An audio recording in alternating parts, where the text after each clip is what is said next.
This channel is for immature audiences only. It is not for children, only for childish adults. We might play some video games that kids also like, but we say words like fuck and shit with alarming frequency and make crude, inappropriate, and morbid jokes all the damn time. Level 0 NPCs assumes no responsibility if your idiot spawn watches this and gets traumatized.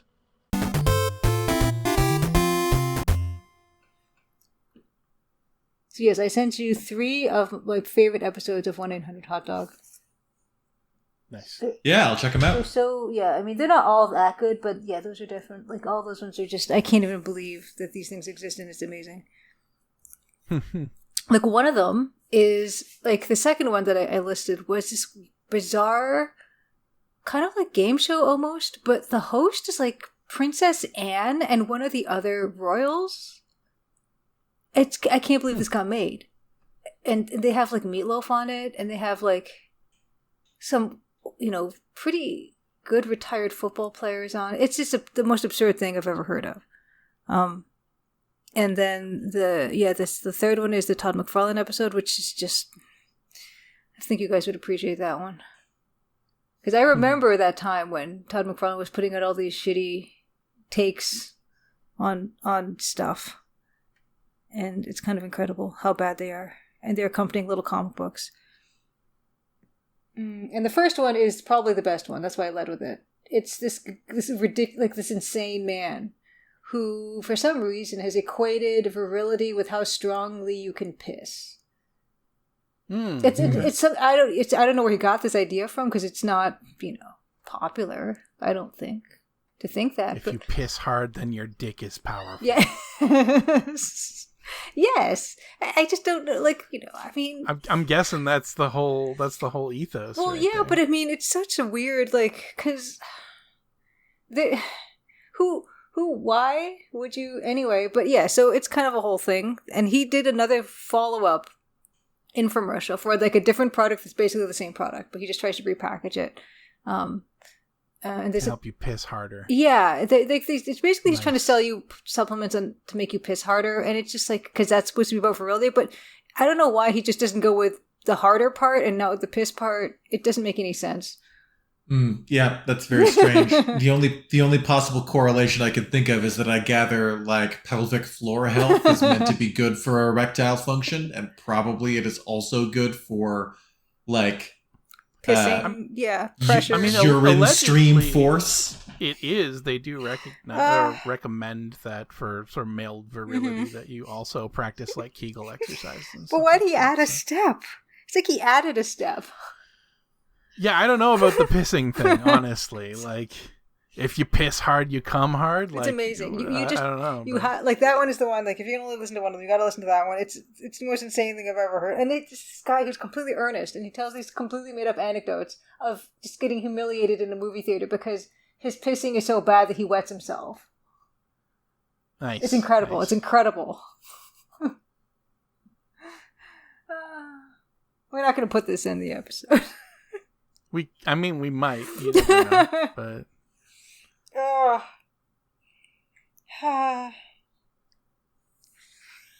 There's also an episode that I can't remember. I couldn't find it, but it's like probably top 10 of my favorite episodes of theirs, which is some like adult sex board game, and it's just the most hilarious thing. Another one of those.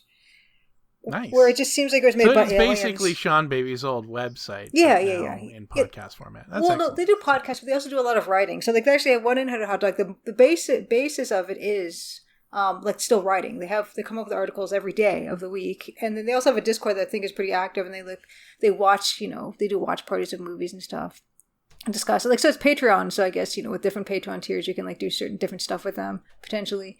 But it's basically like a humor site that's like independent media humor site.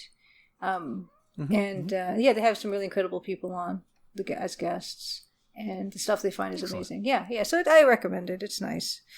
And you never feel bad about laughing at the stuff that they bring up, because it deserves to be laughed at. It is deserving of ridicule. Yes, incredibly so. Right on. I'm in. I'll listen to that as soon as I finish my current audiobook. Give me something to listen to while I'm on the treadmill. Nice. Totally. Yeah.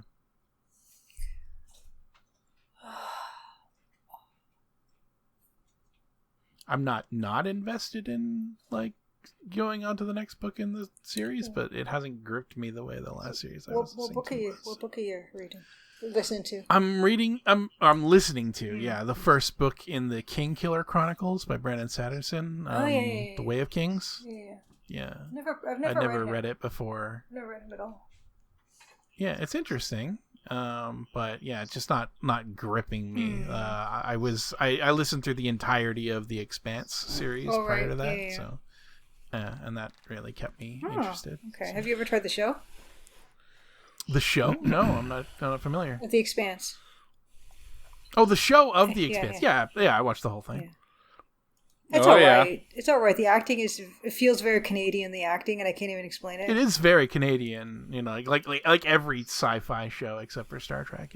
It's extremely Canadian. It just I don't know I couldn't even explain it to you what I mean by that, but everyone knows what that means. Yeah. It's like, you've got Star Trek, which is a US production, and then you've got like Firefly and fucking I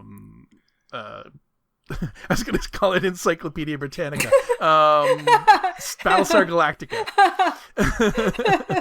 and Farscape and all that shit. That's all Canadian as hell. Oh my god. Are those actually legit Canadian productions? Yeah. Oh my god. Yeah, I don't know. I don't even know if The Expanse is a Canadian production. It just feels so Canadian. I might be wrong about Farscape because it's definitely it's Henson that did all of the. I think Farscape puppetry. is a Vancouver thing. I'm pretty sure. Yeah. Okay. Yeah. Vancouver sci-fi. That's the thing, damn. right? Yeah, it's a whole thing, whole genre. I guess Farscape is Australian American. There you go.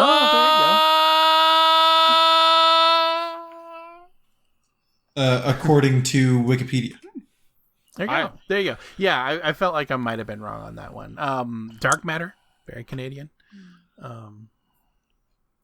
There's so much Vancouver sci-fi, though, even if Farscape isn't one of them. Oh, yeah. You know what it is? Everybody from that show appeared in shows in Vancouver sci-fi after Farscape ended. Oh, well. Hey, I'm fucking back. Hey, welcome back. Welcome back. Hey, thanks. I appreciate it. Actually, I'm thinking The Expanse must be a Canadian production because 2 of the voice actors on Myth Force were also in episodes of The Expanse. Yeah. They're Canadian. They were more sort of extras or minor roles, but I like the world of The Expanse. I think it's really cool.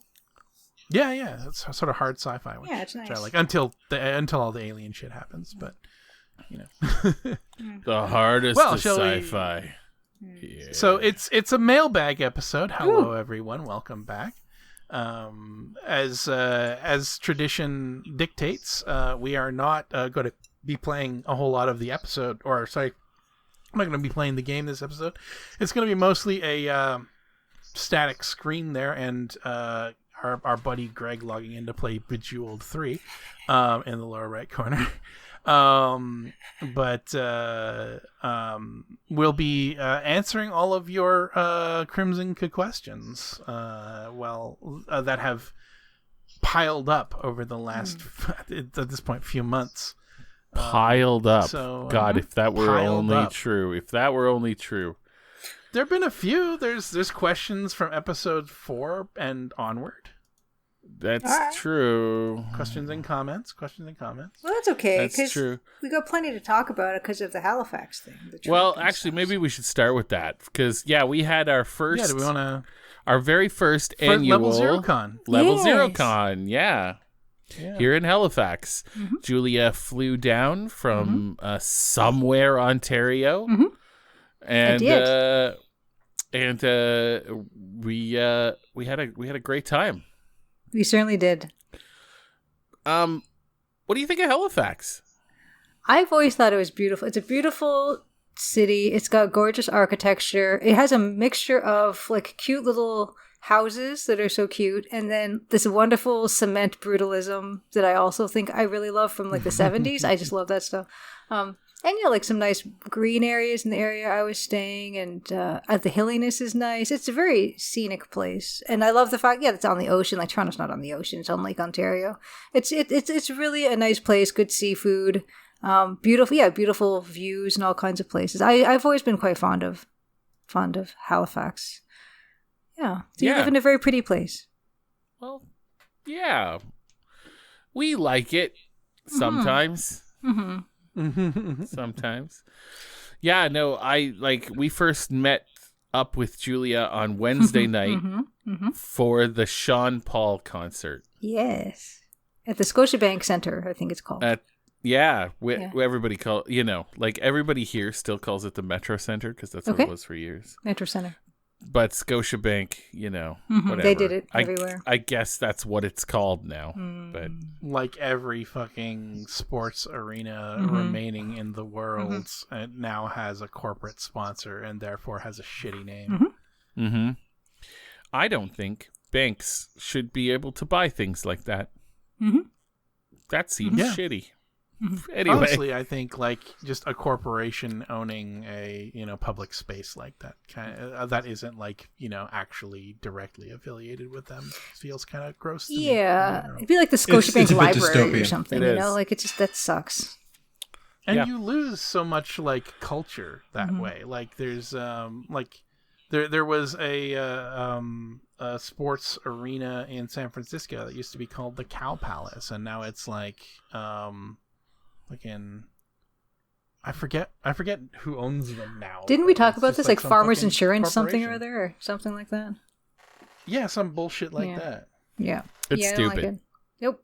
But I actually like the Scotiabank Center. It's quite nice. Yeah, it was a nice place. It's a fucking clearly a place to watch hockey, but you can go in there. Yeah. It's it feels like we're just in dressing rooms. They tried to kind of make them look not like dressing rooms, but they still totally were like dressing rooms. I mean, they were changing rooms. They were definitely changing rooms. There's showers and But actually, those kinds of places, like the backstage places, they will have showers, even if it's not it's not an arena or anything like that. They still do have that for the people that are coming in, because sometimes they have to go straight to the venue from the airport, and you got to wash the airport off of you. So that does still happen, but that place was definitely very hockey. But we met up there, and I got to take you backstage, and we hung out with the band and Dan before it, and it's kind of funny because I know for them it's old hat, so they're all totally relaxed and everything, just chatting with us, which is really sweet. But it's they're about to go on and play, but in front of I don't know what's the capacity there, 15,000 people. There was a lot of people there. I don't know. It was packed. It was packed. So there were some of the nosebleeds were empty, but everything else was but I just think those people got seats and moved up. Yeah. It was pretty great. When I first saw you for the first time, I was like, "Oh, wow, you are small." You must have thought Alex and I were giants. You guys are pretty tall. You guys are pretty tall. Yeah, I knew what to expect for the most part, I think. Because I've met some super tall people in different places. I'm like, okay, I've got a ballpark of what to expect. But yeah, people are always surprised that I'm a little short person. Because it doesn't come through on this. It doesn't come through on the streams or anything like that. But yeah, I'm a little 5-foot person. But it was really cool to meet you guys there, and hanging out was nice, and we got to hang out at the side of the stage and didn't have to be with the rabble. Honestly, going into the band's room and hanging out with those guys was awesome. Those guys are great. Nice. They're so nice. Yeah. Dan is amazing. Yeah. Nigel, awesome. Yes. All of them were fucking great, and they were like, "Do you guys want any tequila?" And Julia and Alex don't drink, so I'm like, well, when the band offers you tequila, you kind of gotta do it. Yeah. So I did, and it was great. Don Julio. Yeah. Yeah, they just get that stuff for free. They put it on the rider, we want whatever, and then Yeah, so it's really nice, and they are so nice. I'm always so amazed at how nice they are. These people are just because for me, I'm like, if I'm going to go on and play in front of 15,000 people, I might want a chill time on my own or something, and not be around strangers or something. But I guess they're just so used to it. They were super cool. And it was always nice to see Dan. Like, I saw Dan the previous week. He was in Toronto at the Budweiser stage. So we got to hang out there. But then, the following week where I was like, see you in Halifax. So we saw him in Halifax. I love how these guys are just like, okay, we're about to go on. I'm just gonna have some tequila to chill.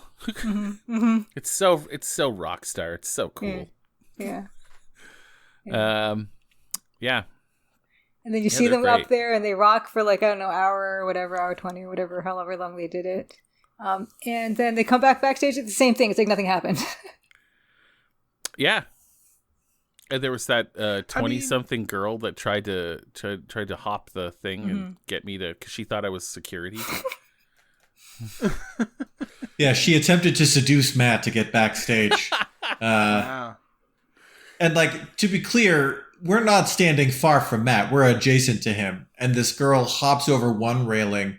So she's now outside of the seating area, but still separated by a barrier from us, and starts trying just about everything to get to our side of the barrier. And what puzzled me about her plan is just hop the barrier and be cool and pretend that you're with one of these groups of people, and you'll probably get away with it. I think she was trying to like butter me up so at least I would vouch for her if she got like caught. And but like, even still, she should have just done it. I probably would have, at that point, I probably would have been like, yeah, she's fine. Yeah, I'm no narc. I'm not going to say, hey, we don't know this person. I would have said, I don't know this person. Yeah, you would have. Yeah. I would have. She wasn't going anywhere near you. No. Oh, if she was... What I mean is, I think she should have gone in there, because I didn't know some of the other people who were side stage. If she just pretended to be ambiguously with one of these groups, then I just would have ignored her. If she was alleging to be part of our group, it's like, no, I'm not taking accountability for this person's behavior. And fuck that. Also, to be clear, like, none of us, except for you, Julia, had like a pass on us. Right. We were just there.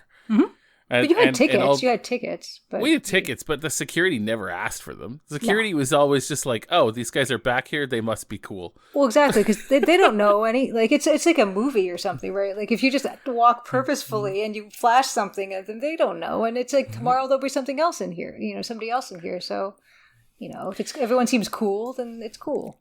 But man, she tried everything. She was like, I want to be security. I'm like, you're not big enough to be security, which was just a joke because she was very tiny. And she's like, what, are my boobs big enough? I'm like, okay, all right. I see where this is going now. Wow, I didn't remember. You didn't say that part before. Wow. Oh, yeah. She was, she was. I've been on some adventures with Matt. That's one of the craziest things that I've seen. Yeah, she was wild. She was like in my ear and she's like, do you know whose land this is? I'm like, is it Mi'kmaq land? She's like, yeah, I'm Mi'kmaq. Truly chaotic behavior. I'm like, whoa. It's like, you can't use that on me. I'm immune to that. Yeah, it's like the last person that's going to work on is you. Yeah. Oh man, Matt did look the most like security. He had sort of like the black hoodie on. But there were other security people who were really obviously security, such that if you looked at both, you could tell, right? Like, oh, this guy is not security because that guy is clearly security. Here's the thing. I probably would have just said, yeah, come on over. But she was like, my sister's here and loves Sean Paul. But yeah, she really wanted to get into like meet Sean Paul. She was pretending she didn't like him, but she was here for her sister. And I was just like, I don't want this in my life.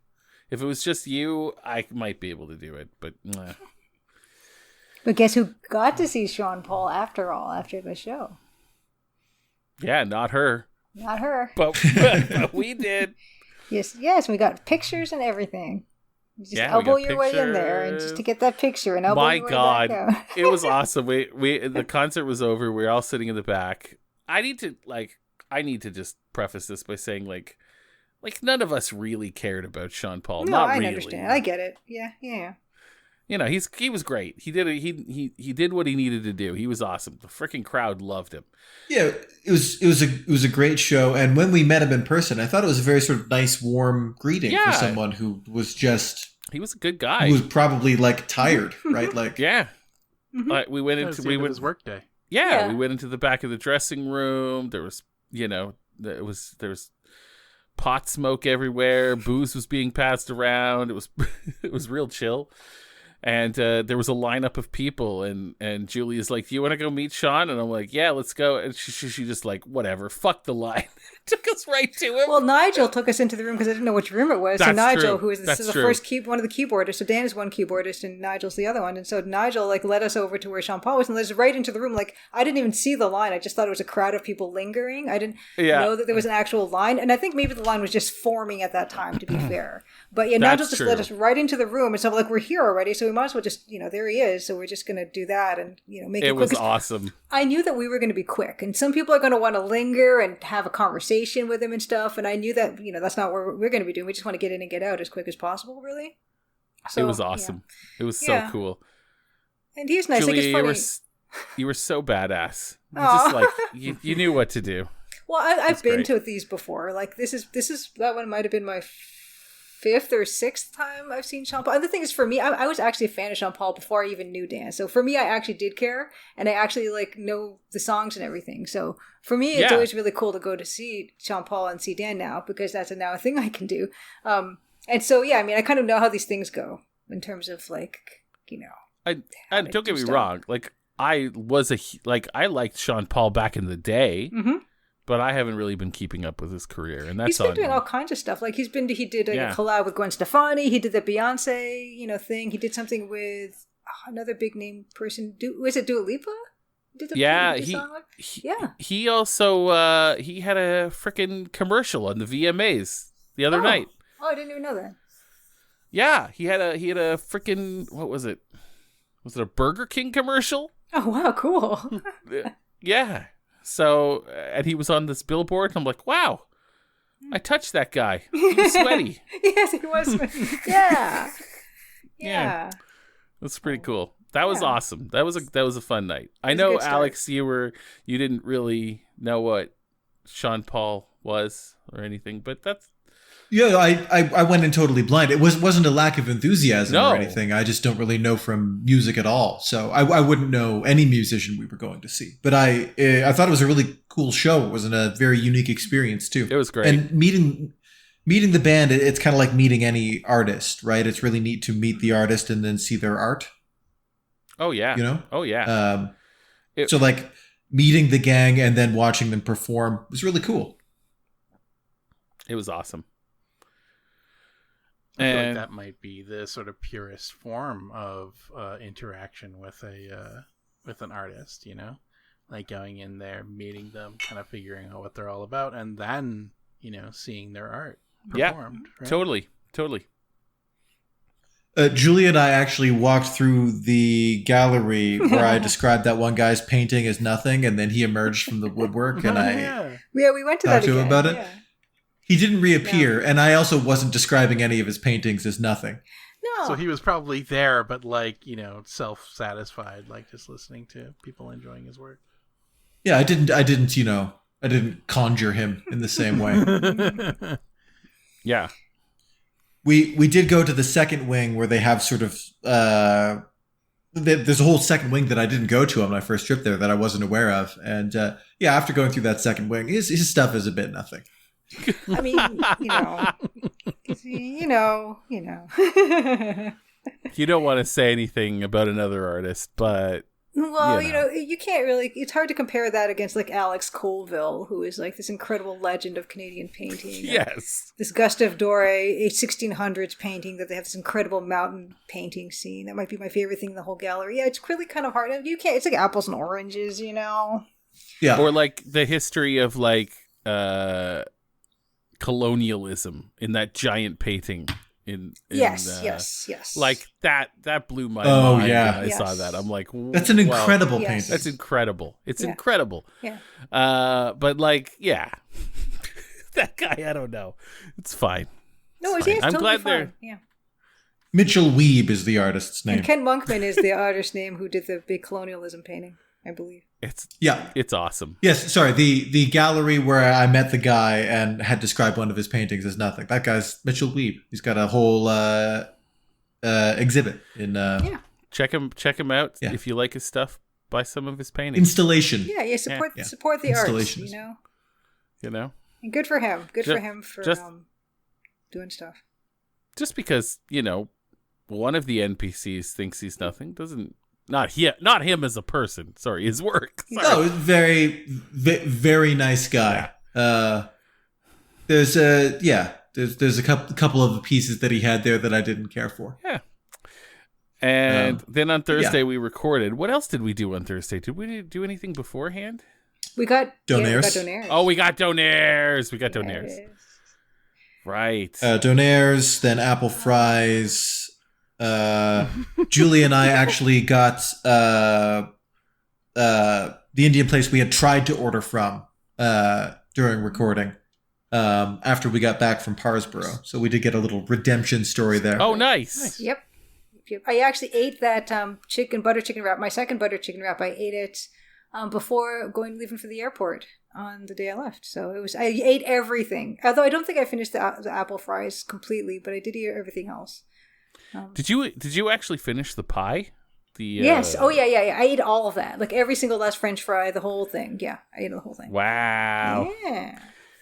Yeah, and then then on Friday it was Peggy's Cove we the went to Peggy's place. Cove. Oh. Yeah. We did that instead of the speakeasy. Yeah, we were going to go to the choice. speakeasy. Yeah. We were going to make trouble. We were going to... Yeah, and instead we went to this little seafood restaurant on the water on the way to Peggy's Cove. It was called... what was it called? Shaw's Landing? Shaw's Landing. And they were so backed up because it was a Friday night that we had to wait. We waited for like about an hour, right? You know, just sort of hanging out. It was really good though. Worth it. Mm-hmm. Don't care. Would do again. Yep. Yeah, make an excuse to go back there before they close for the season. They close in November, they said? They close in November. Yeah. I'm definitely going back. Oh, you have to. Yes, there's that lobster roll, and not only just lobster roll with like mayo, because I didn't want the lobster roll with mayo. They had like a nice butter and slaw with it, and then a seafood chowder. It was so good. That seafood chowder admittedly looked good. They put a whole lobster claw on the top of the seafood chowder. And Matt's favorite part of that dinner. The goddamn gingerbread cake. So I got the fish and chips, which was amazing, by the way. They did not fuck that up in any way. It was incredible. As I like lobster, but it's not one of my, I won't go out of my way for it. But they had gingerbread cake, which is a real like maritime thing here, right? Like it's like a cake, but it's like a gingerbread cake. It's made with ginger and spices and all that stuff, and it's very Christmassy. And they pour caramel on it. Did it have whipped cream? It did, didn't it? Yes, it did. Yeah, and it was like I'm more of a savory guy than a sweet guy, but that just brought me right back to my childhood. I was 10 again. Mm-hmm. Yeah, it was really good. That whole experience was just awesome. And then even going to Peggy's Cove afterwards in the dark, real good. Yeah. No, it was a great trip. Saw a great blue heron. Yeah, we did. And then we went back to my place for a little while and hung out. Yeah, it was lovely. It was great. I got to meet Meg and your cats and your daughter. Yeah. So awesome. So good. So good. And then on Saturday, we met for lunch, right? Yes. Was that Saturday? Yeah. Yes, at the Brown Hound. Yeah, we went to the Brown Hound, and then Julie and I spent basically the rest of the day at museums. Yeah. Actually, maybe the art gallery was a previous day. At any rate, we did a lot of museum we went to the time. Maritime Museum, I think, on the Saturday. Yeah. Yeah, Saturday was Maritime Museum. Which is also amazing and highly recommended. And I think, was that the Saturday? Yeah, and then, we bummed around cafes and had really good coffee. And that's the day we had the Indian food that we couldn't get on the Thursday. And then Sunday was Parsboro. So I rented a car for the weekend, and it was like a 2-hour drive to Parsboro and Watson's Bluff specifically. And I had booked like this 4-hour tour with this incredible tour guide, Brian, who's like a geologist and does research and everything. And Alex was my pack mule. He brought as requested, brought like a backpack and some paper towel. And Brian took us to all these little pockets of rock on Watson's Bluff that you could just get these incredible little zeolite samples from. And I was chipping away, happy as a clam, and the time just flew by. And Brian told us all about the geology of the area and why it's such a cool place for rocks, and told us other locations we could check out. But I'm really glad that we went with a tour guide, because it's the Bay of Fundy, which is famous for its tides, and you could actually legitimately be trapped out there for 4 or 5 hours if you get stuck in a little pocket and the tide comes in. So, that was I think very recommended, to just have a guide or know what the tides are like. But yeah, so that started at like 9 o'clock that morning, that tour. And it takes 2 hours to drive to Parsboro, and I like to have a lot of time before, I don't like to rush. So Alex and I met at like 6:15 in the hotel lobby, and then I drove, and then Alex did not sleep at all. He was a real trooper for someone having not slept a wink. And I think Brian thought I was bored. It was actually very interesting, and I learned a lot. But no, I had just been up for like 36 hours, so I was not retaining everything that I might have retained. Yes. But you were trooper. You didn't sleep even in the car or anything like that, because you were navigating for me, which I really appreciate. So from 9 to like 1 or 2, we were with Brian chipping away at the cliff sides, and then after that, we went to the Bay of Fundy, the Fundy Geological Museum, check that out, and then we went to Harbor View Restaurant, which is something Brian recommended for some more seafood, and that's when you got the fish and chips. How was the fish and chips? It was no Shaw's Landing. I think they were, like, the service was a little weird and slow, and I think maybe they were just a little overwhelmed or something, and that might have affected the... we did ourselves a bit of a disservice by going to Shaw's Landing first, I think. There were some other places we could have gone, I think. But, I mean, I still liked it. Like, I had this... Brian recommended this Caesar salad that had pan-seared scallops and shrimp on it, and I thought I quite liked it. And then we shared a coconut cream pie, which I thought was very excellent. You felt it was a little bit sweet, but... A little sweet, yeah, but very good. Definitely they made it there. It was wonderful. And then drove back to, Halifax, and then hung out with Matt for a little bit in the evening, which was What's really nice. his face? Yeah, I misspoke earlier. It wasn't after Parsboro that we got the Indian food. It was the night before. So how many times did you stop to pee? Oh, no, I didn't stop to pee at all, because when I'm on. But if I'm just relaxing at a place, like, I'll pee like every opportunity. I don't even know how I do it, but I can wake up and pee and then just be working or something and not having drank anything or eaten anything. Then I can go pee again, and I don't know how I do that. I don't know how. I don't know. Yeah, it's a talent. It's a special skill that I have. Your bladder is connected to the quasi-elemental plane of pee. It could be, or maybe I'm just absorbing humidity from the air. I don't know what's happening, but I can generate pee with nothing. Yeah. But yeah, and Alex barely goes to the washroom. I don't know what's going on over there, but he drinks a lot of coffee. He drinks a lot of coffee too, right? So it's kind of puzzling that he just barely goes to the washroom. But like I peed like 4 times as much as Alex did. Like during the times we were hanging out. Alex's I'll kind of pee like once a day. Alex's bladder is like an extra dimensional space. Yeah, I've noticed that too when we play D&D. Yeah. He might go once. It's incredible. Maybe. Incredible. Maybe. I started feeling self-conscious about it, because I'm like, gosh, I know I pee a lot, but I pee way more than he does. Like, how is this? No, it is me that's the freak. That's yeah. I don't feel like it's something you really need to compete over, one way or the other. No, you should kind of pee as much as you need to. I don't feel competitive about it. Just like, there's something wrong with me, right? Like, do I have a weak bladder? Or do I have like a low threshold for when I feel like I should empty my bladder? Or, do I have a UTI or something? Or who knows what? It could be so many things. I legitimately scared the hell out of myself once. I found out later that it's just that my body reacts poorly to aspartame. But there was one point in time where I'm like, I think I might be dying, because I was like peeing so much that like I would think I would be finished, and I would go over and sit down, and like less than like 3 minutes later, I'd have to start again. And I think I spent like an entire day just pissing. Whoa. Yeah, that stuff does bad things to my liver, I guess, or whatever. But like artificial sweeteners treat me poorly, man. Like, I cannot wait for Luke to give this section just the chapter name, Piss. Piss.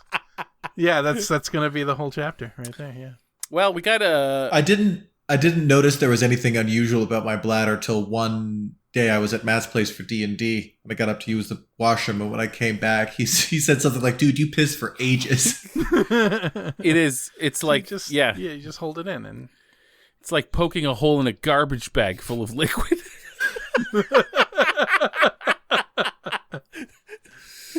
Just forever. Evocative. 5 to 10 minutes. Well, it was only after that I noticed that, like, I do get bored while peeing. I'll be peeing and my mind will really start to wander. It just kind of think about my day. You're a big guy. Like you're really tall. Like I'm extremely strong pelvic muscles. You know? I guess so. I'm extremely. Alex is like what's his face on the 1-800 hot dog episode's like favorite kind of guy. Yeah. Maybe all of you is just full of pee. Mm-hmm. Who knows? You're like a pee camel. It's a very I don't know. Maybe I don't know. Maybe I'm the problem. Maybe I have weak pelvic muscles. Maybe I'm a problem. I had a lot of fun last week. It was awesome. Aww, Julia, you're sort of blessed. Everything that we did with you was like it went off without a hitch. It was pretty great. It was pretty awesome. So yeah, big fan. That was awesome. We should do that again every year. Yeah, I agree. I had a lovely time. You guys are wonderful, and your wonderful family was wonderful too, and your cats were lovely. It was just I had a fantastic time. Just I could hang out all the time, and do stuff. If you guys, if you guys want to come and see us next year, I think maybe we'll do another actual Level 0 con in September. Yeah, or like I don't know what we have to decide on the dates and stuff like that, because I think there's a Nova Scotia Gem and Mineral show in August, Brian said. So ooh, maybe it's in August then. I don't know. We'll see. We'll figure it out. But we'll see when Sean Paul's in town again.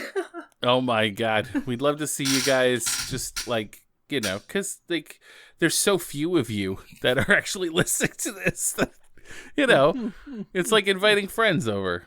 And I know it's expensive to travel, and definitely don't break yourself. But if you can afford to do it, we'd love to see you, and we'll all hang out for several days, a couple days. Great time. Yes. You guys want to get to some questions? Yeah, let's do it. All right. We have a few. It's a Crimson question. From episode 4 from last like a month ago. Idras, Crimson question: what are your thoughts on Ken and Roberta Williams' remake of Colossal Caves? I have yet to play it. Yeah, me too. I have yet to play it's on my list. I can't remember if I've bought it and haven't played it, or if I haven't bought it yet, but I intend to. Mm-hmm. I will absolutely be playing it. Hell, if people are interested in it, we could play it right here on the channel. We could play it on the channel. But I don't have a strong opinion about it because I haven't actually played it, but I do think that it was an interesting choice to, and like not in like, oh, that was an interesting choice kind of way, but like in the fact that they decided to go sort of with Crystal Caves being a classic and sort of formative part of the sort of text adventure game oeuvre, I guess, and instead of like, Mystery House or one of their own original creations and sort of bringing it into the modern era. But I kind of get the idea behind it, like a true, absolute classic being sort of remade in 3D, and I think ostensibly it was meant for VR originally. Is that right? I don't know. That's a good question. I don't know if they decided to remake it and then decided to do it in VR or what. I can't remember. Yeah. I thought it was originally for VR. And then sort of it's got that. It like what I've heard is for better or worse, they're extremely faithful to the original. And some people are, not necessarily fans of how faithful it is because, like most video games of that era where they were still figuring shit out, there's some stuff that is like, unfair and brutal about it. So, oh yeah, it is what it is. But I'm thinking about it, and I think I mentioned before that I did win like a Switch version of Colossal Cave Adventure signed by Ken and Roberta Williams at the Adventure Game Hotspot Fanfare, and I don't own a Switch. Maybe at some point I will buy a Switch because not only do I have that, but I have Space Warlord Organ Trading Simulator also on Switch. Because it's a physical edition of a game that I worked on, so of course I want it. So maybe I'll eventually get a Switch. But just thinking about what Luke just said about how it was an interesting choice for Roberta to go back to something that she found was really formative. I mean, I gotta admire that because that's basically what I did with this. Like I went back to something that was super formative, and I wanted to, do my take on it. So I totally get it for that reason. But I haven't played it, so I really can't say how I feel about it. Other than I get it. I would consider Crimson Diamond more homage than modernization. Although there is definitely some modernization happening here, but not in the same way. Yeah, like graphically, I think Roberta did, so she modernized with the graphics and like the sound and stuff, and I modernized with the design aspect. So I mean, it's kind of different in that way. But we had this kind of and made your own thing. Yeah, right? yeah. Well, that too. Yeah. It's my own thing. Yeah, I also haven't played it, but as far as I'm concerned, Ken and Roberta can do whatever the fuck they want because they've earned it. Yeah. Oh yeah. They're totally. I'm just happy to see that they're back, sort of doing that. Yeah. If that's what they want to be doing, like or they can be on their yacht around Cabo, just like floating around and doing whatever. But like. Yeah, if they want to like pop their heads back into video games and do a thing, then that's really awesome. I had an opportunity to meet them. I didn't, unfortunately, but they had they were exhibiting in the same space, or I was very close to where the MythForce booth was when I went to PAX back when we were promoting it, but unfortunately I didn't get to meet them. They were off doing something else, so instead I hung out with a couple of the other CGG people who were hanging out there. So I will say that also, going to that point is I find it really inspirational that they don't have to do anything for the rest of their lives, but they wanted to do game development because they wanted to, and that's super inspirational to me because people ask me, what do you want to do? And I'm like, even if I like won the lottery, which I certainly did not do with this game or anything like that. Like I'm not making multi-millions of dollars or even millions of dollars on the Crimson Diamond, but it doesn't matter because I would want to do this regardless. If I won the Powerball lottery, I'd still want to make this sequel. And I think it's really cool that they actually did do that. Like they've they don't need to work another day in their lives and they chose to. Yep. That makes sense. Yeah, exactly. Yeah. You met Roberta. That's awesome. I did. She was lovely. Like, oh my goodness. Yeah. She also endorsed to this game. She did on the Steam Store did. She certainly did. She went above and beyond. I thought I would just get like one sentence out of her saying, this looks fine or whatever. And I'd be happy to have had it, but she wrote a whole thing or whatever. But she wrote a whole nice thing because she said, I know that this is an important kind of thing to do for games and everything to help. And she totally got it. Yeah, so I'm very, very, very, very, very fortunate. That is so cool. She's so cool. She is. Yeah. That's awesome. So there you go. How's that for an answer, Idros? Huh?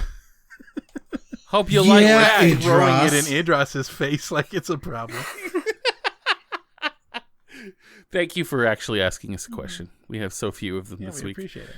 I actually I don't know if Matt will have caught this one. I'm in the Level 0 NPCs dashboard, and we actually got a space question on episode 4 of Space Quest 5.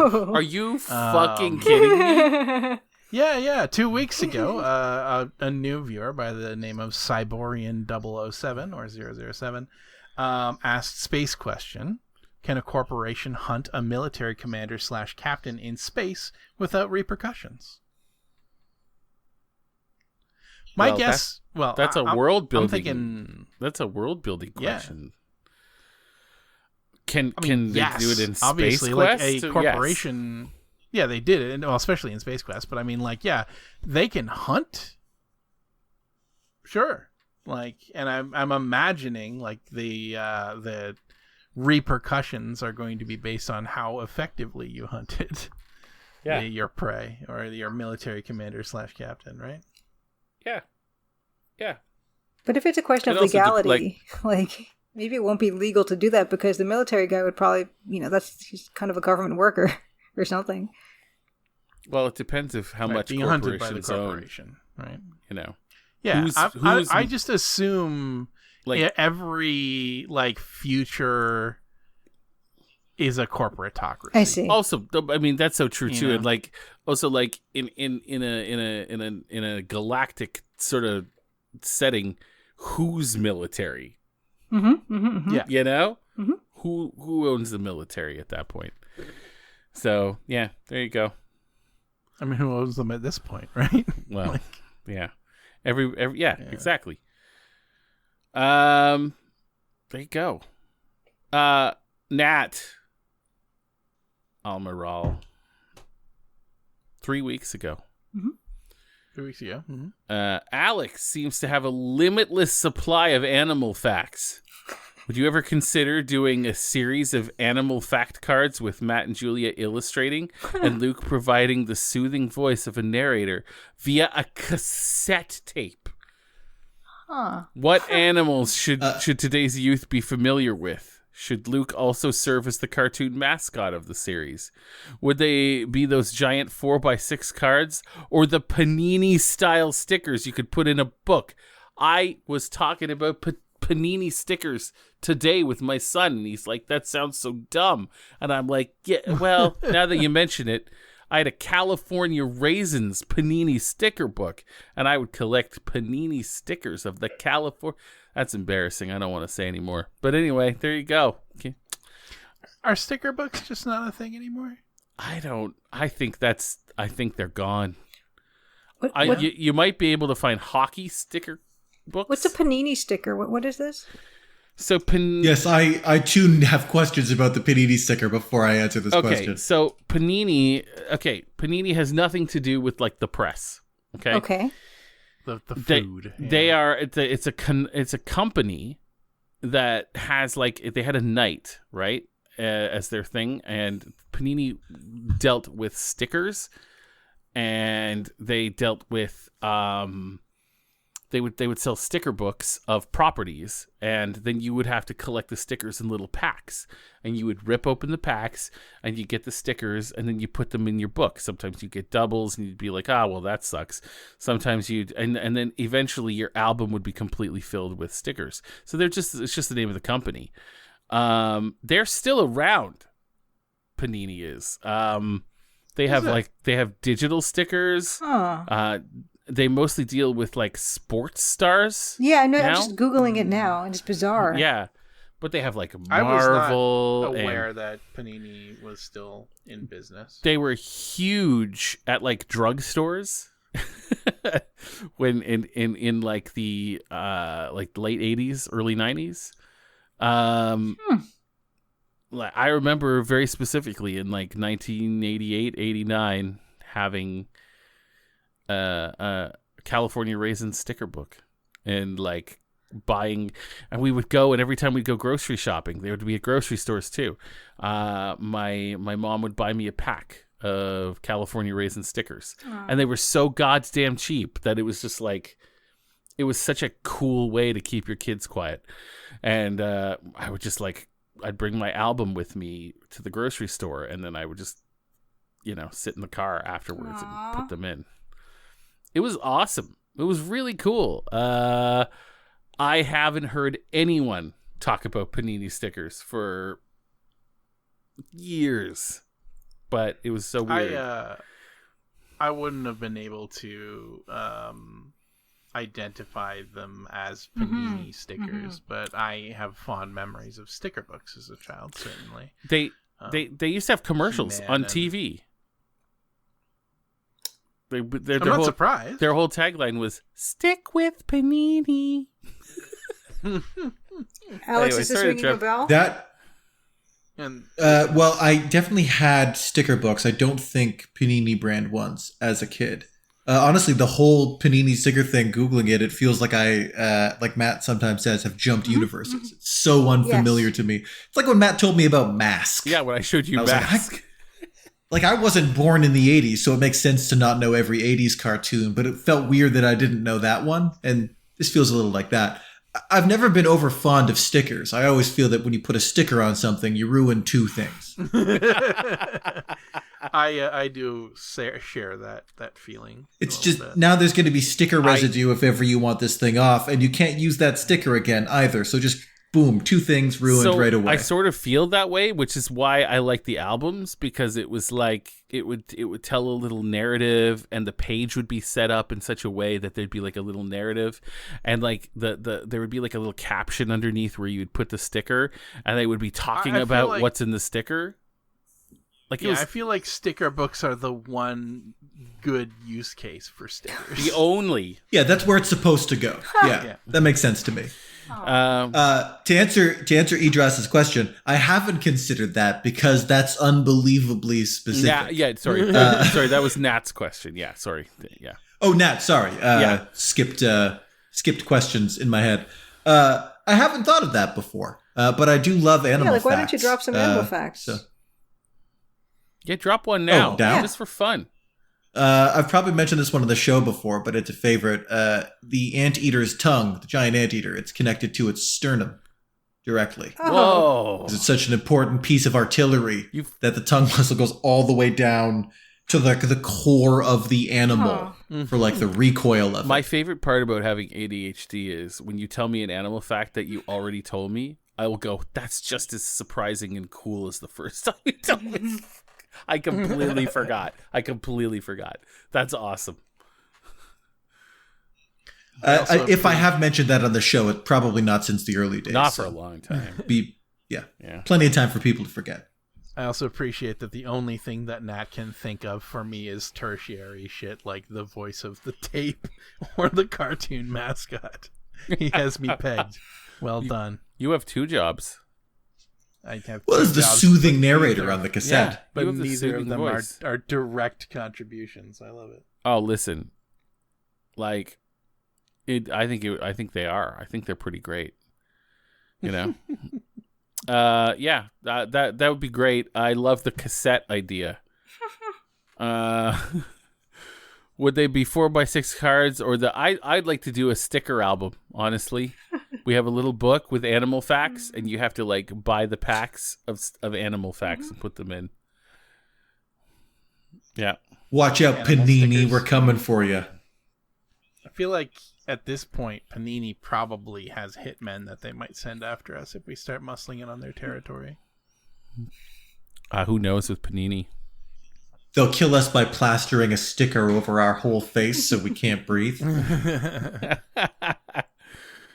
In episode 5, Idris says, hey, Psych had an episode where drunken Lassie solved a murder, but sober Lassie forgot and had to backtrack on his own clues. That's because we were talking about how cool it would be to have a whiskey Nancy. Yep. As a sort of like fellow detective, but also suspect. Yeah. Yep. Fun for Algernon said, hey, look, the NPCs. Thanks to Sean Paul for arranging this. Hey, big thanks to Sean Paul for coming to Halifax. Thank you. Yeah. We appreciate it. Sean, friend of the show, Sean Paul. This is one of those rare occasions where now at this point is actually true. Yeah. That's actually, I mean, he may not have any like, understanding or care about Level Zero NPCs as a show, but still, he is a friend to the three of you, and that is excellent. we love Sean Paul. Yeah. Hell of a show. He probably had more people that one night than have ever watched our show. That's true. That's so true.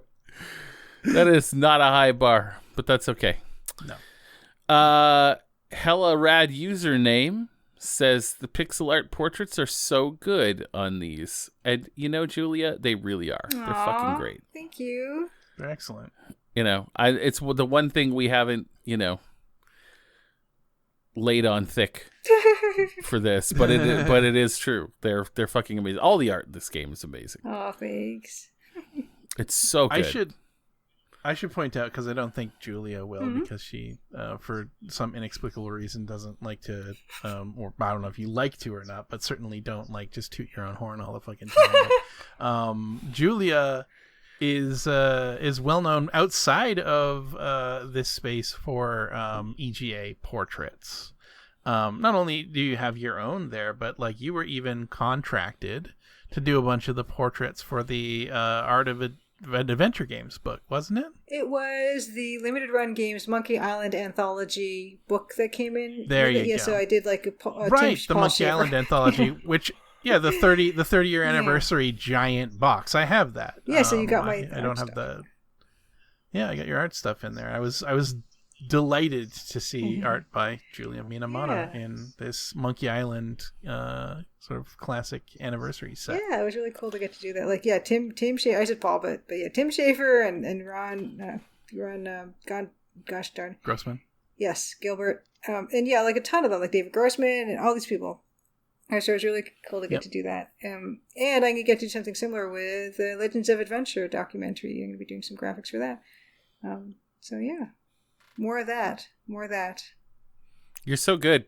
Oh, thanks. So are you. Oh my god, your art for this series is incredible. Yeah, so we're pretty amazing. Toot toot. Toot toot. Thank you. There you go. Okay, RAN 234 says the idea of speaking of a barely extant species we are short on is so funny to me. The red list of endangered species is a menu to order from. What are we even talking about with that? Does anybody remember? I don't remember. God, I don't remember what species we were short on in that context. but we were last week was a blur. Speaking of in-game currency, what Sierra characters do you think would fall for a crypto scam? Leisure Suit Larry. In a heartbeat. No, that's that the guy right was answer. That guy was forged in the heart of falling for a crypto scam. Yeah, I mean, he one feels that I was gonna Wilco say, might he's find very himself in there gullible. too. Yeah. that's true. Yeah.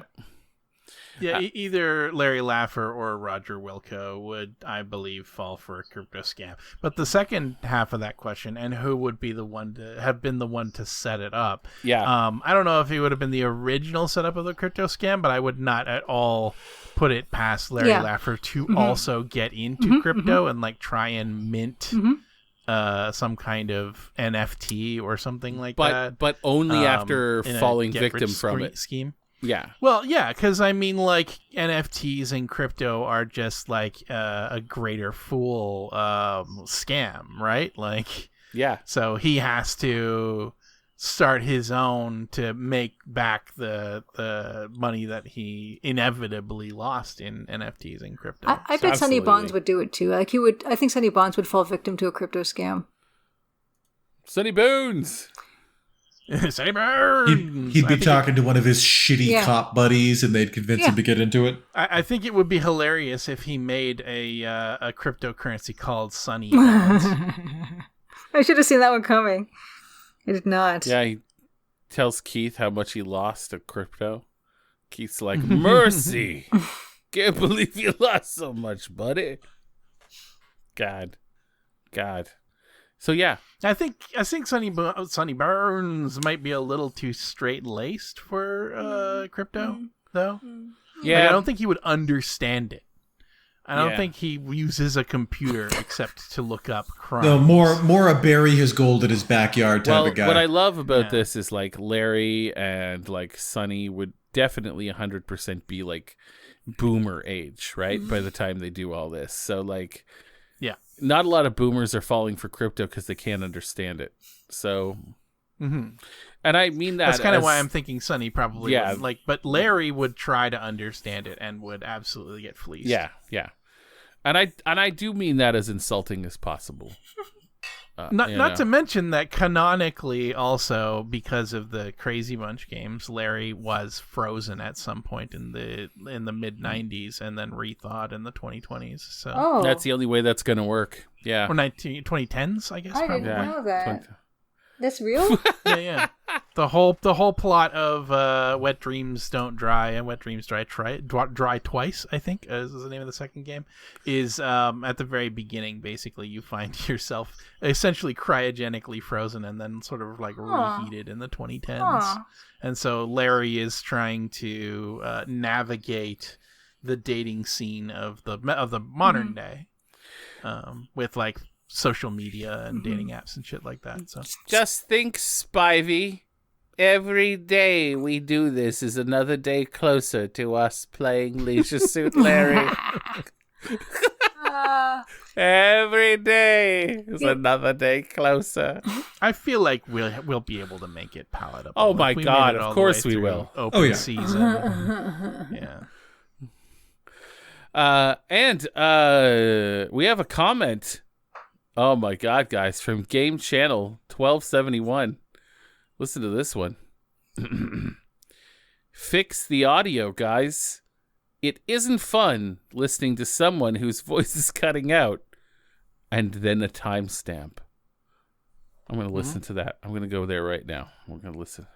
I think it was just Julia turned away from the microphone and saying something. Her voice got a little quiet a couple times during the live episode, but Oh my God. That was so not fun. Were those two episodes the most technologically competent episodes we've ever done? No, we sort of knew that it wouldn't be. We were sort of going it on the fly, but you know, we wanted to kind of do something special since we were all in town, and we figured that was an adequate trade-off. Yeah. Yeah. We set that up by the seat of our pants. We didn't really know what the fuck we were doing. Yeah. There was the fact that we got an episode done at all is kind of a miracle. So, yeah, hey, listen, from the deepest, darkest part of our hearts, I am so sorry that wasn't fun. Well, we had fun. I mean, we did. God. I don't Someone know how we had can fun. make it up to you. No, look, Game at least- Channel 1271. 3 people. 4. I count Luke. No, wait. Is that 4? Wait a second. we're four Okay, we are. people. Okay. Oh, I had to stop for a second. Okay. At least 4. 3.5, depending on how you want to slice it. No. you know. I'm going to say we all represent one person each. 4 people at least had fun. I'm going to say. Yeah, I'm going to say. I mean, It's. I was chatting with Julia about this a little. It's always worth making yes. something, right? The beauty of finishing something is both just because it's so hard to finish things, but also just because if you make something, however small it might seem, there's always that chance it's going to make someone else feel that little bit less alone. You feel know? something. Like, that's what art's all about. It might not be like happiness or contentment. Maybe you're going to look at a piece, like a painting, and maybe you're going to feel sad or angry or feel like you're in a dream or all kinds of things. Like, that's what's so cool about it. Like, look at Mitchell Weeb. Like, he filled the whole basement of the art gallery of Nova Scotia, whatever it's called, with all his stuff. And maybe it's not my favorite, but like, that was an experience, and other people will get other things from it too. And that's, art's art. It's really cool. Yeah, the experience of being there previously, saying something mean about one of his paintings and having him emerge like an evil genie, like to riddle me like a sphinx about it, that was great. That's a great experience that I had. And like, even though I didn't care for that one painting, the fact that he made them. Yeah, right? and maybe like he He's got more exhibitions than I do. He's got more installations than I'll ever one day have. his work will be in the Museum of Modern Art, and you can be like, I once told that guy I thought his art was nothing, and he heard me, and we had to talk about it. I told this man once to his face that one of his paintings was nothing. That's an experience, and that's what you do when you interact with art and artists. Like, that's part of what's so cool about it too. Like, not just even the art itself, but relating to the people who made it. Yeah. I figured for because I remember during the pandemic, the first time I did Christmas with my folks remotely, having spent every Christmas for my entire life with them in person. And it was sad to not be there, but it did mean something to be there remotely. And it meant much more than I thought it would. Like, there was a real comfort to watching them do the normal Christmas ritual, even though I couldn't be there in person. So yeah, I figured even if the live recording was a little bit of a shit show, it would be worth doing it, right? Maybe one of the fans needed a little boost that week, and maybe the little weird, incredibly low quality webcam footage of us in the corner would be enough. Maybe that would be a little bit of a boost for someone. Yeah, and of course we do prefer having a certain level of quality. I know we joke that this is just all for funds and stuff, and it is, but we do want, Luke works really hard to try to make it sound as good as it can sound, and so yeah, I mean, of course we'd prefer that it would have sounded better at that time, but it's just one of those things. Yep. I don't work that hard on that. Work harder than most of any of the rest of us, really. Oh, and literally nobody in this team. Yeah, except for maybe Julia for this game. Well, no, that's if we don't count that. But look, you do the art and stuff, so that's but for something. the show. No. I work it's Luke, and then Matt, and then me and Alex are tied for nothing. No, listen. Me and Alex are tied for nothing. I love the term "tied for nothing." That could be like a podcast. I spend maybe 1 or 2 evenings doing thumbnail art. It's more than what we've done. More than what we've done. We show up and we talk into the thing, It's such a huge margin between what I do and what Luke does every week for this. So, So, look, all of that said, Game Channel 1271, we had a good time. Yeah, it is what it is. I don't have a fucking time machine, so go fuck off to another channel if you have a problem with it. I want to know, what is the purpose of that comment? Do you think we're going to do this every week? You want me to go back and meticulously raise all of the levels on Julia's voice in an hour-long recording that I do after work? It was very clearly different from our other episodes. Yeah, is I think what made it a bit of an irksome. that's what pissed me off. It's you're obviously here in the fucking middle of recording 6 episodes in. Fix the audio. The audio was shitty for 2 episodes. Go climb up yourself, shitface. I know I've said this before, but the guy doesn't seem like they're fun at a party at all. No. And I know it. Only on this channel are you gonna get verbally slapped just for leaving a comment on a YouTube video. What I love about it is that there'll be a negative comment, and it's always not always this. It's often between 2 and 3 of us are fine to just let that go, right? Yeah. But it's a sort of a rotating. One of the rotating PCs is always one of the rotating NPCs is always no, I'm not having it. Fuck this guy in particular. We sort of each take a turn. Nope, dying on this hill. Fuck that guy. Yeah, and that's so fair. As we were actually talking about before we were recording tonight, because I was not feeling well. It looks like we can just call it. It's no big deal. This is a hobby that we put out to the public. That's really what this is. This is a publicly viewable hobby that you are witnessing right now. We don't make any money. We lose money. We don't owe any of you anything. And those of you who follow us, we're really grateful, and we really enjoy you. We're grateful.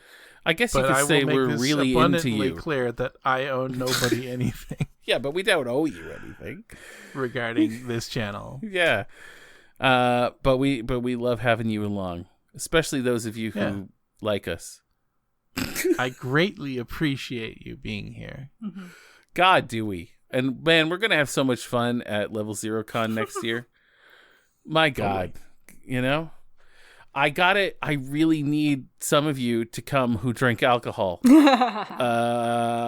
the only one. Matt and I, if I have the opportunity to be there, like Matt and I will be drinkers. And then, not that I didn't have any fun not being able to drink. But full on 50% of the team are non-drinkers, and I think that's fantastic. 'Cause Me too. It also means that like if anyone isn't, there's not going to be any fucking pressure because we're not going to pressure Alex and Julia to drink either. So it is a sad thing for Matt that I'm the only PC in town and I don't drink. I'll hang out with Matt while Matt drinks. Like it's not quite the same. Yeah, no, but that's okay. I like it when you hang out. You're very patient. Yeah, drunk Matt gets up to some fun stuff. Yeah, I'm a good time guy. So yeah, think about it next year. And in the meantime, you guys, we have Horror Month next month. We've got Crawlsember coming up at the end of the year, and we're gonna have weeks left of Chapter 1. This game.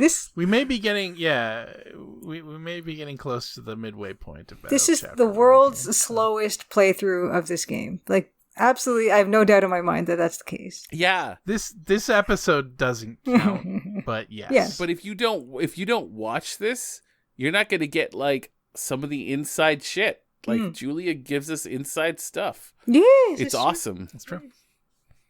So, you know, it is entertaining that the least efficient and probably least watchable playthrough of the Crimson Diamond on the internet is the one that also happens to have Julia in it. But that is really funny. Actually, that is really funny. Thanks as always for stooping to our level. No, Julia. I'm here for the long haul. I was here like for Dagger and for Colonel's Bequest and before my game was done and all that. I'm here for all of this and even after more for that. Julia, stuff, I'm really getting the impression you are a permanent NPC. I'm afraid you're stuck with me. So, you know, we love to have you here. I love being here. I listened to you guys like a bunch before this all happened and I couldn't be happier. It's so good. It's so good. It's so nice. Yeah. And guys, there's way more cupboards to open. And so join us next time. And don't worry, we're going to try to eat or wear everything we find in those cupboards. Even if it's nothing. It probably will be nothing. One night we're going to have Luke and I are going to be on the Absinthe. So join us for that Absinthe night. Yeah, we gotta get fucked up playing this game at some point. So absolutely, stay tuned for that one. We didn't bring it this time, but it's happening. It'll be my first experience with Absinthe as well. So like, really? We'll meet a new Luke that episode. Lord, Absinthe Luke. We haven't met him before. Oh my goodness! So. Absinthe is a special experience. Yeah, that's what I'm led to believe. I've seen it take people out. It took out poor Keith, our friend Keith. He's just gone. I'm not a heavy drinker. I have not drunk myself into like a stupor ever. Yeah. So I'll probably stop drinking at the I'm having fun point. That's the right point to stop. Or angry point, or whatever Absinthe brings out of me. We will find out. No, Absinthe Luke is really mean. Absinthe Luke is mean bastard. You never know. Absinthe Luke is the guy who was talking to that one fucker Steve, but up through the entire episode. Oh yeah. Yeah. Or like a weird thing, like Absinthe Luke believes in the healing power of crystals. You got New Age on us. Mm-hmm. Absinthe Luke is only alt-right. while on absinthe. Only one on absinthe. Guys, leave us your Crimson questions. And please, God, we actually managed to pad it out this time, but that's only because we had a visit. Leave us your Crimson questions. We are about as far away from a mailbag episode as we can be right now, but it's come. There's another one coming down the line in 3 full episodes from now. In 3 full episode episodes 4. of gameplay. Yeah, and then another mailbag. So shoot us your stuff. We'll answer any question you have. Anyone. I know there's some of you out there who have never commented but have been watching us for a long time, and you're like, no, I don't. I thought of this question, and they might like. No, I can't. Do it. Do it. I don't even care. It can be a question about anything. It could be a question about Colonel's Bequest. We don't care. Look at this. We don't care. We're chaos demons. Do whatever you want. Yeah, I'll try to answer any question. Oh yeah, we'll do it. If you have a question for Glory, or a space question, or a King's question, which wasn't even a thing.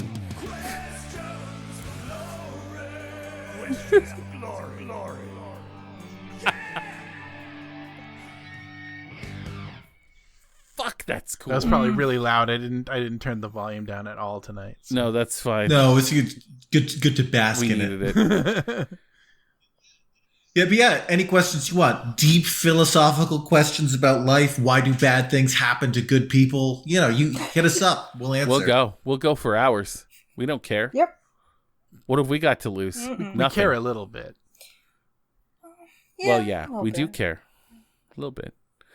Until then, guys, I think I speak for all of us when I say that you guys should stick and, in fact, stay. Am I right? And while you're sticking and you're staying, you should have yourself a tomorrow. Find yourself a future. Yeah. Find yourselves a tomorrow, everybody. Even if it's a little hard to find one today, it's always worth looking. And please, never ever forget that we're really into you. I'm the only one that says that. You guys are so intensely against I've done that. it before. Well, yeah, but you know. Makes me so uncomfortable. Yeah. I love our fans. I really do. Yeah, me too. It makes me really happy to check. I'm not always active on the Discord. It always makes me really happy to read up on what all the weirdos who watch us are doing. We love them. Join our Discord, by the way, if you haven't. We're gonna join our Discord. They're great. Yep. But they know that I'm not into them like that. God, guys, come on. I'm not a piece of meat. You're a little bit of a piece of meat. I am. Yeah. You know me. I'm Let's just not fool ourselves. you know who I am. But yeah, we love you guys. We'll see you soon. Hey, we love all of you except for fucking, what was your name? Game Channel 1271. Yeah, we're not into you. We like yelling at him. We're not into you, though. Yeah, that's true. No, we're not. I don't want you to stick or stay. Oh Jesus, That's brutal. it's the most grim benediction yet. Don't stick or stay. You can slide and fuck off. All right, thanks everybody. Good night. Bye. Bye. Just thought sticking and staying is kind of load bearing. Like if you stop, you just stop existing. That's negotiable. Yeah. Also, I want to make it clear before we leave. Like if you if you have a contrary opinion to anything we do here, we're not necessarily going to tear you apart. If you make a good point, we might. But if you make a good point, we'll go, yeah, that's on us. You're right. Mm-hmm. But that's bullshit. Yeah, the audio was not great on that episode. We own that. Mm. Mm-hmm, mm-hmm. Yeah. but you're still welcome to fuck off. In fact, I believe I said last week that let me see if I can find it. Yeah, I said we're getting ready to record. Get ready for subpar audio. We knew what this was going to be. Yep. We knew, Yep. but we said that in the Discord. That was announced to the Discord. Yeah. So it's your fault for not having been there to check. Yeah. Come on, Game Channel. Where were you? Actually, I don't really want them on our Discord. So. Well, they might be actually. They might already be. We don't know. It's possible. Game Channel. You know what? They could turn out to be a great PC one day, but this is not the day. Not today. That's for sure. Yep. You're on our shit list. Probation. You're on our... Joining Lou on probation. Probation. Yeah. At least he's not hit by a meteor. It's true. Has it happened to a zero? I don't know if this is still the recording or not, but I'm going to stop mine. Okay, bye. Bye. I loved it. Can we end with that? Mm-hmm. Yes. We did. Okay. We did with that.